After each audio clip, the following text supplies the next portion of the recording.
Alright people, let's do this one last time. My name is Spencer Peter Legacy. I was an impressionable preteen when AVGN hit the scene, and for the last 10 years, I've been the one and only AceBonanza. Well, there's that one. Let's move past it. You probably know some of this. See, I made some diet normal boot stuff, went to art school, life stuff happened, crashed and burned, got depressed, a few years passed, blah blah blah, made some more hidden block light, went to school to be a teacher, got hit by a strike, crashed and burned, reviewed some games, made some great friends, hit E3, it died, went to school again for journalism, pandemic hit, made a big AliExpress naked jakey comeback, got a grown-up job, left the job, more depression, further crashes and burns, etc.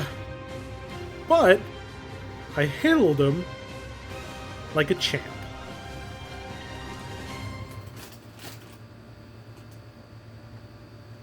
Because you know what? I'm not super great at much, but I am spectacular at getting back up. No matter how many times I get knocked down, I manage to get back on my feet. Even when the crashes and the burns just keep coming and you rethink some life choices. Did you know YouTubers get to do stuff they're passionate about and get paid? Imagine talking about all the things that you think are cool to people who actually are interested, fostering a community of people who love similar things, and getting paid for it. Maybe if I continued making videos for this whole time, I'd be there? There's a lot of luck involved, so maybe not though. Flash forward, I'm in my apartment, weight training, gaining knowledge, intermittent fasting. Suddenly, I realized I've got a bit of free time to rev up this old channel, and I love Spider-Man. I know I've dropped off a lot of times, but maybe this one could stick for real. I could take another crack at it and maybe make something of it. Something all new and all different. So, you want to see the new video? Me too.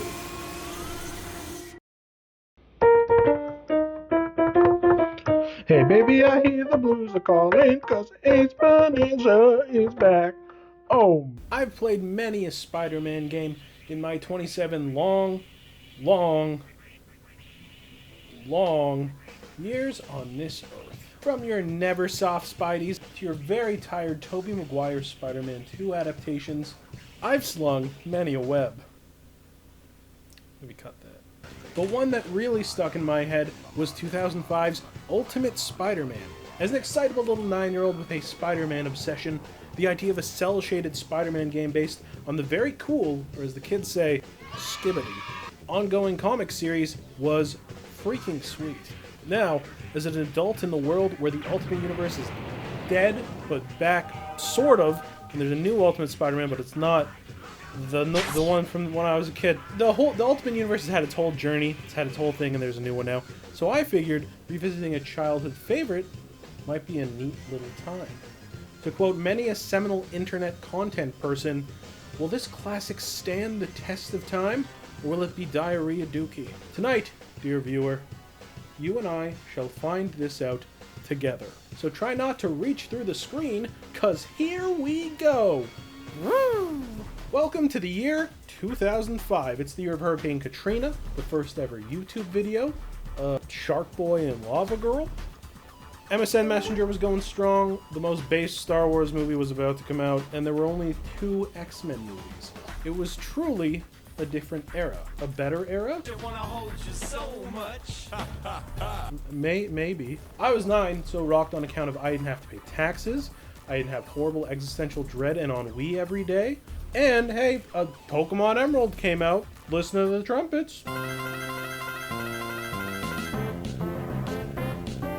It was an era of frequent meh comic book movie adaptations and video games not specifically set in any one universe. Then came Ultimate Spider-Man, the latest Spidey title that actually aims to bring players into the comic book world through the Ultimate series. For those who don't know, Ultimate Spider-Man was a boppin' new take on Spider-Man that began in 2000 alongside the Ultimate Universe of comics, or, if you want to get spicy, Universe 1610. It was a modern, at the time, take on Spider-Man and his origin and his mythos and his supporting characters and his villains and all that stuff, and of the Marvel Universe at large. The general story progression was entirely different, and it was a fresh new Phantom Tax alternative to good old Universe 616. You had questionable Captain America. You had Iron Man's pal, Anthony the Brain Tumor, who was also an Infinity Stone, I think. And you had Miles Morales himself. This was pre-Laser Sword and Kamehameha Wave. The Ultimate Universe seems to have a rep now for being needlessly edgy and all over the place, and I think that's a bit reductive. It's not entirely wrong. But there's a lot of refreshing and great stuff alongside all the messy edge, I think. It might be nostalgia talking because I grew up with Ultimate X-Men and Ultimate Fantastic Four, Ultimate Spider-Man, and a bunch of shit like that. But there's a lot of shit that rocks in addition to things like Deadpool and shit sucking. Yeah, okay, there was a lot of junk that makes your tummy hurt, but there was also funny stuff. Spider-Man had an excellent run here, where he was a teen in the early 2000s who was childhood friends with Mary Jane, Harry Osborn, and Eddie Brock. He goes up against a big, buff, genetic monster version of the Green Goblin. He works on Daily Bugle's early 2000s Ask GeoCities website, and he makes pop culture references that remind me of being young and undepressed. This here video game specifically revolves around a snazzy new version of Venom, as you can see on the cover, and on... That's Final Fantasy VII Dirge of Cerberus. I don't know.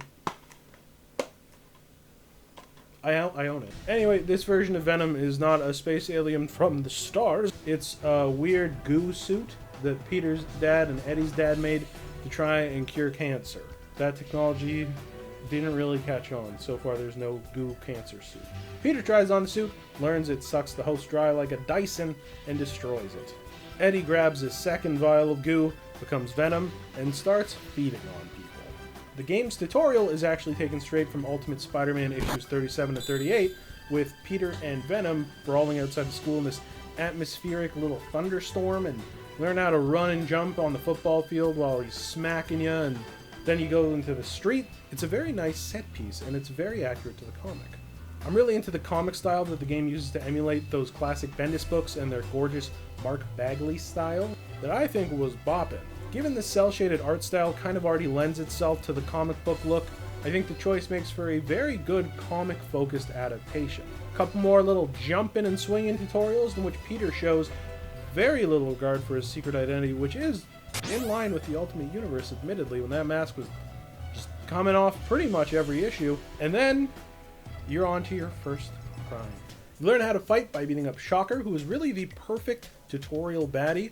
And in a very fun little twist, Shocker, as well as his fellow villain Boomerang, they can later show up at random crimes, robbing from banks and stuff, where you beat them up, which is a nice break from the criminals, because most of them are weirdly British for New York. I don't know why, though. Swinging in Ultimate Spider-Man is a bit more risky than in the smoother, modern Spider-Boy games. You see, wall running's less prominent, it's a lot easier to miscalculate and end up dangling or just smacking on the ground like ground beef. It's a nice mix-up after years of stylish and simplified swinging, although those are probably better in terms of making you look like Spider-Man and not the amazing wall smacker. It's also more accurate to how my clumsy ass would be smacking and bonking into buildings pretty much on day one of being the human spider. So you know what, I can appreciate that as a completely uncoordinated mess. As the story continues, it more or less serves as a follow-up to the previously mentioned Venom arc, but it's in this weird time period like 3 months later. It doesn't really make sense. The Ultimate 6 comic seems to have happened, which Marvel's official website apparently said back in the day that the game would lead into the Ultimate Silver Sable arc, which doesn't really work, but we'll get to that later. We'll get to the annoying comic book nerd shit later, okay? Peter realizes that Eddie is still around after their football fight, and that he, Peter, gets big old headaches whenever he's near Venom, just like me with the friggin' ex-wife. The fellas know what I'm talking about, alright? But you don't just play as Peter in this game. No, you play as Guccifer himself, too. Most of Venom's levels involve you chasing someone or being chased by someone, but one thing about this game that always stood out to me is his gnarly-ass tutorial level. See, as I covered, Venom's gotta have a good meal. And how does this cool game for crazy early 2000s kids teach you about this snacking mechanic? By having you devour a child with a Spider-Man balloon, which is insane. If you could replace this kid with the little Skyrim brats, you would probably have the perfect game. Alright, so you do that horrible, actual evil crime, and then you're playing as Venom, and he has a much more primal style than Spider-Man. He's using his claws to dig and tear up at walls instead of, smoothly climbing them like Spider-Man. And you're able to toss cars and whip fellas with his big black tentacles. Your health is always dropping, so you gotta eat the occasional chump, which is always the coolest and the nastiest shit, because there's a really gurgly sound when you do it, and he's like tight hugging his tummy. It's very gross. As the story goes on, you automatically alternate between Peter and Eddie segments, with Eddie's parts being shorter and you not being able to do free roam as him until the post-game. To progress Peter's narrative, on the other hand, you have to fulfill certain conditions before story events happen. So, you do this many races, you do this many rescues from crimes, you do this many combat tours, which is just running around and beating up people. And you get rewarded with some cool little comic book cutscenes and a brawl against Rhino and shit. I think this is a splendid manner of making sure the player is exploring the city and doing stuff outside of the story, while also still allowing them to somewhat control the pace of the narrative, depending on what they feel like doing. I'd have liked if the races maybe tied into the story a bit more, like how in Marvel's Spider-Man from 2018, all the side stuff has narrative purpose, like, oh, these little stations are my friend Harry's thing, oh, these are leading into a crime thing, instead of Peter jumping between buildings for seemingly no reason while talking to himself. Which, I mean, that's not out of character, but it is a little silly. But this is a very minor gripe, so who cares? One thing I do actually really want to bring up is that the world of the Ultimate Spider-Man game is actually surprisingly full, and it doesn't really feel contrived at all. You unlock races by meeting up with the Human Torch, Venom brawls with Wolverine, which admittedly is Ultimate. Citizens mentioned Moon Knight, Peter mentions Speedball, and the Ultimates and Hulkbuster suits come up, and Darkhawk gets a shout out, which is weird because I actually don't think there is an Earth 1610 version of Darkhawk, so this might be the only proof of any form of existence that he has. I don't know. Darkhawk is faster than you. Recent superhero games like Marvel's Avengers or Marvel's Spider-Man, both have Marvels, and then largely lean away from acknowledging that other superheroes exist outside of like affiliated locations or very brief, like 1 or 2 line mentions. I assume this is because shared universes are the big shebang, and no one wants to commit to a design or a voice or a cameo that might contradict a game that will come out in 12 years or get cancelled. So it's very refreshing to have characters from outside of Spider-Man's immediate supporting cast just kind of show up and hang out with him and do stuff.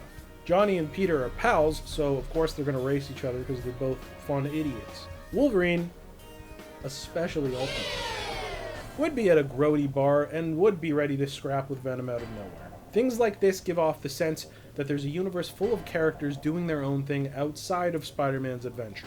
And the Nokia ads for these cool new cell phones really make it feel like the proper distant future of 2005 as well.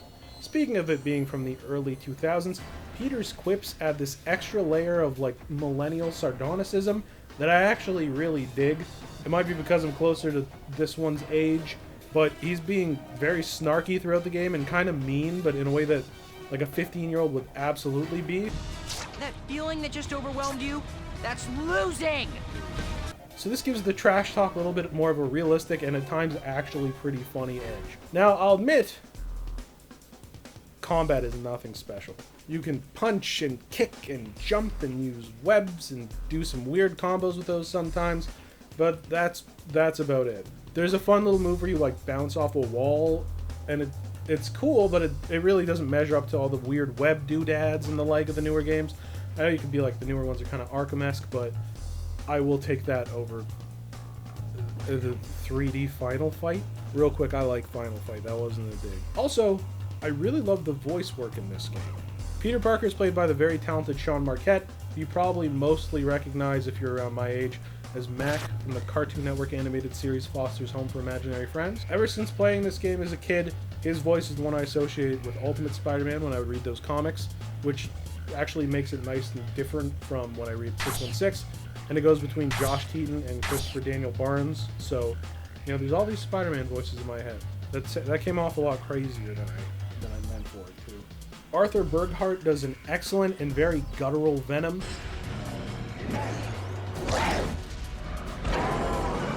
His delivery is very fitting for this more feral and like freaky Ultimate Venom, who's a lot less like goofy and more just kind of like a scary animal man. It's super badass. You've also got Brian George in a ton of roles, who as a kid I only knew as Babu from Seinfeld. You're very bad. Very, very, very bad.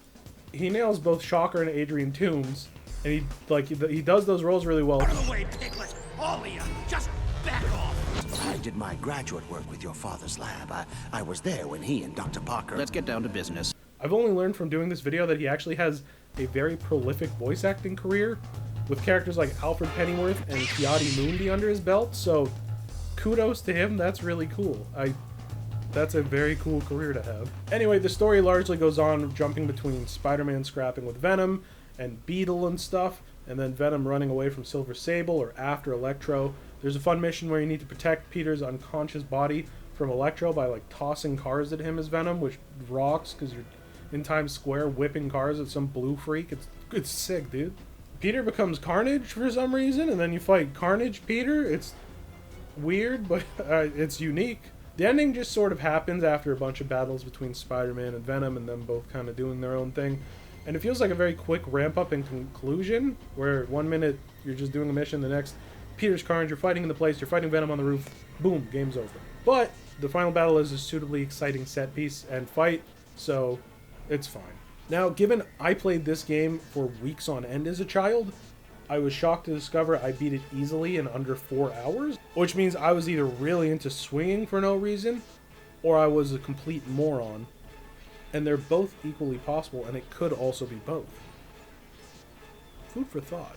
I mean, there's a lot of like little tokens you can collect around the world that give you comic covers and art of the locations in the game, and eventually some extra costumes, but they're mostly just reused models from earlier. But I never collected them all, and I didn't do it here either because it's very irritating to collect 100 tokens so that you can be like wrestling suit. It's a fine story, but it's very clearly not actually canon to the original Ultimate Comic line at this point, especially because they adapted this arc later down the line in issues 123 to 128, right before Ultimatum. Buckle in. It's time for annoying comic book nerd nonsense. For one thing, Silver Sable doesn't know Peter's identity in the comic, but does in this game. You can fight her without your mask or costume on, and she kidnaps you because she knows you're Spider-Man.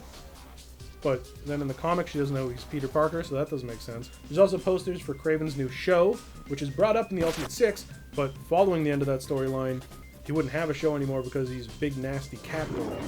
So that doesn't work. So it can't take place when it was originally said to, and then it was adapted way later down the line with a bunch of stuff that was different, like Peter being Carnage being removed, because Gwen was Carnage, and then the comic ends as Venom is taken by Beetle to Latveria, and then they never ever follow up on that, and the Ultimate Universe died. So, that would have been really cool to follow up on that. Why didn't they do that? But regardless of all that, it was clearly meant to take place in the Ultimate Universe at the time, and it did a great job of making you want to read more of the Ultimate comics. In a sea of movie games and more accessible original universes, Ultimate Spider-Man sought to give comic readers an interactive and explorable version of the comic world that they already loved. There's also, on like the bonus disc of the limited edition, this bunch of like little features where you can see the developers giving tips. And there's an interview with Stan Lee where he says he would want to see a game with Kraven and Sandman, which is kind of neat because Marvel's Spider-Man 2 has Sandman at the beginning and side missions, and Kraven is the main villain. So it's, I mean, he has a lot of villains, so it's very easy to just pair two. But it is kind of funny that it turned out that the latest Spider-Man game was actually the two villains that he described. The game may not have had sleepy Tobey Maguire This is my story. It's the usual thing. or a million iconic villains, but it had exceptional visuals and excellent audio. I mean, listen to this, Bob. Now that's smooth listening. And that's all what makes it such a shame that this one has largely been left behind by the cruel sands of time, while the admittedly great Spider-Man 2 movie game and some of the PS3 era titles live on in people's memories. But I say that Ultimate Spider-Man is one of the best games of the bunch. Even though it's a bit short and the combat's a tad wanting, there hasn't really been a game that embraced an actual ongoing canon comic universe quite in the same way with this overall success. And I can't imagine that there will be another in-comic canon game anytime soon, if ever again. And if there has been one and I forgot about it, you can yell at me, I don't care. So, do yourself a favor and play it whether by hunting down a copy on eBay or by doing something else that I have no knowledge or experience with. But that is the saga of Ultimate Spider-Man. It's a cool game and you should try it. Hope you liked the new AceBonanza video. I don't know if there's gonna be more. I don't know. We'll see. Have fun.